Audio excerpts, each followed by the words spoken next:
Welcome Forex Trader to the Forex Trading News channel. और यहाँ पे हम करते हैं गोल्ड का analysis on the basis of fundamental, technical and psychological levels. तो चलिए बढ़ते हैं अपने फर्स्ट सेगमेंट फंडामेंटल एनालिसिस की तरफ। आ गए हैं मटेवेल की वेबसाइट से। आज है मई 21 2025 वेडनेसडे। आप देख सकते हो एशियन स्टेशन स्टार्ट होने से वैसे यूएस प्रेसिडेंट ट्रम्प की स्पीच हुई है, उसकी बातें मैं आपको ये फंडामेंटल खत्म होने के बाद बताऊंगा। उसके बाद आप देख सकते हो एशियन सेशन के अंदर कोई भी खास मोस्ट इंपॉर्टेंट न्यूज फिलहाल नहीं दिख रही है, बट आप देख सकते हो लंदन सेशन के ऑलमोस्ट स्टार्ट होते ही 11:30 AM यूके सीपीआई की न्यूज है, जो कि एक ईयरली डेटा है। डेफिनेटली प्रीवियस आया था 2.6 का, एक्सपेक्टेड है 3.3। अभी फिलहाल तो वक्त हुआ है ऑलमोस्ट एक 15-20 मिनट्स में ये डेटा का मोमेंट हमें देखने के लिए मिलेगा। इसके बाद आप देख सकते हो पूरे दिन के अंदर कैलेंडर इवेंट में कोई भी हाई इंपैक्टेड न्यूज नहीं है, बट फिलहाल गोल्ड ने जिस तरह से मूव किया है उसका रीजन है जियोपॉलिटिकल इश्यूज। उस बारे में थोड़ी सी बातचीत अभी कर लेते हैं। द मेजर रीजन ये है कि आप देख सकते हो स्क्रीन पे मैंने न्यूज निकाली है, gold rise as US dollar की स्लाइडिंग। तो यूएस डॉलर की प्राइस हो रही है कम, उसके वजह से गोल्ड कर रहा है ऊपर जाने की कोशिश। इसके अलावा gold jump by 2% on weaker dollar by geopolitical jitter. आप देख सकते हो कि फेड के जो चेयरपर्सन है अपने पॉवेल जी ने जो रेट कट की बात की है, उन्होंने रेट जो सेम रखा है, इसके वजह से गोल्ड की डॉलर की इकोनॉमी, डॉलर यूएस डॉलर है उसकी प्राइस हो रही है कम।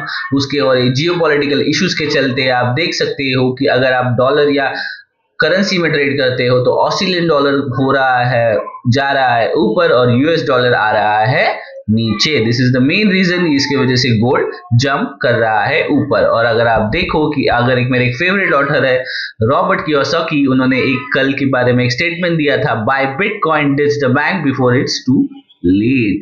मतलब जो रॉबर्ट कियोसाकी है वो rich dad poor dad book के ऑथर है।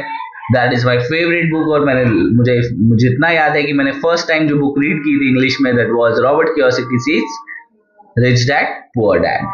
तो उनका एक स्टेटमेंट है, buy bitcoin ditch the banks before it's too late.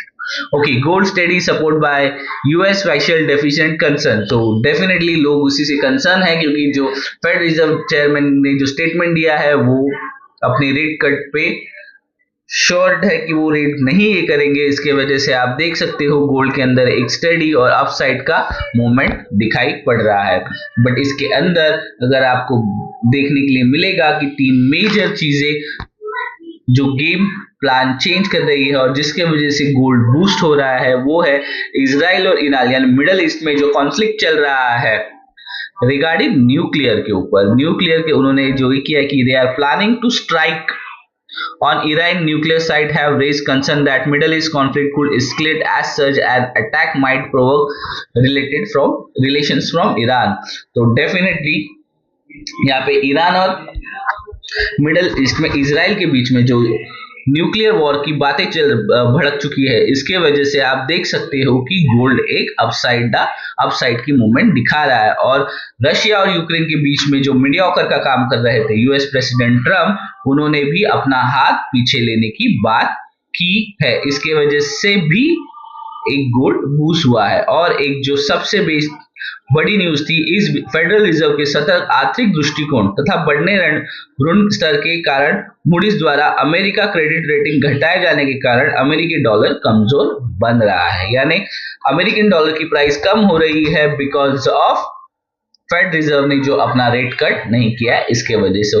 सो ये मेजर रीजंस है जिसके वजह से गोल्ड ऊपर की तरफ बूस्ट होता हुआ दिखाई पड़ रहा है।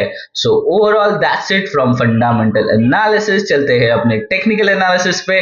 और मैंने जो आपको कल लेवल्स दिए थे वो देखते हैं किस तरह से वहां से गोल्ड ने एक अच्छा खासा बाउंस मूव दिया है। तो तो आ गए हैं हम गोल्ड के चार्ट पे। आप देख सकते हो मैं लेके चल रहा हूँ आपको 1 डे के टाइम फ्रेम पे, और जिस तरह से मैंने कल आपको लेवल्स दिए थे, अगर आपको याद होगा 3249 से लेके 3206, और मार्केट ओपन हुआ था 3228। आप देख सकते हो किस तरह से एक स्ट्रॉन्ग अप मूव सपोर्ट लेके मार्केट ने 3300 अपना लाइफ टाइम का स्ट्रॉन्ग लेवल ब्रेक किया है। दिस इज लाइक हमारा एक न्यू लाइफ टाइम हाई की तरफ जाने की कोशिश मार्केट दोबारा करने वाला है। So this is the most important level. अगर मार्केट यहाँ से गिरता भी है तो हमें एक ये रेजिस्टेंस जो कि अभी एक सपोर्ट में से कन्वर्ट होना होगा, और ये जो रेजिस्टेंस है this is going to be a play now a key major role, जहां पे मार्केट एक दोबारा अगर आता है तो सपोर्ट लेके ऊपर जाने की कोशिश 101% करेगा, या शायद दोबारा कभी हमें यहाँ मार्केट दिखाई भी ना पड़े और सीधा हम देखेंगे तो मार्केट शायद 3500 का अपना लाइफ टाइम हाई ब्रेक करने की कोशिश कर सकता है। तो ये हो गई मेजर लेवल्स की बातें। चलते हैं 5 मिनट्स के टाइम फ्रेम पे और देख लेते हैं आज आपका ट्रेड किस तरह से होना चाहिए और किस तरह से हमें ट्रेड प्लान करने की जरूरत है। तो आज मार्केट लगभग ओपन हुआ है 3290। आप देख सकते हो अभी तक कोई भी एक स्ट्रॉन्ग लेवल अपसाइड पे क्रिएट नहीं हुआ है, but let it get comfortable. जिस हिसाब से टाइम चल रहा है 11:21 हो गए हैं, मार्केट को इस तरह से एक स्ट्रॉन्ग अप मूव दिखाना होगा। इसके बाद हम सोच सकते हैं मार्केट एक ऊपर जाने की कोशिश कर सकता है इसी जोन के अंदर, then only you can expect 3400। But फिलहाल के लिए दिल्ली दूर है। हम कोशिश करेंगे कि हमें अगर बाय पोजीशन में चांस मिले तो like buy on a dip हम करने की कोशिश करेंगे, यानी अगर हमें 3300 के नीचे यानी बिटवीन दिस जोन, अगर कल के मैंने जो आपको जोन दिया था उसकी बात करूं तो 3250 से लेके 3207 के आसपास तक का ये जोन था। अगर प्राइस आपको यहाँ पे कभी भी इस लाइन के नीचे यानी ओपन प्राइस के नीचे अगर इस तरह से आती है, नेट शॉर्ट होता है, इसके बाद आप एक दोबारा बाय साइड के लिए जा सकते हो।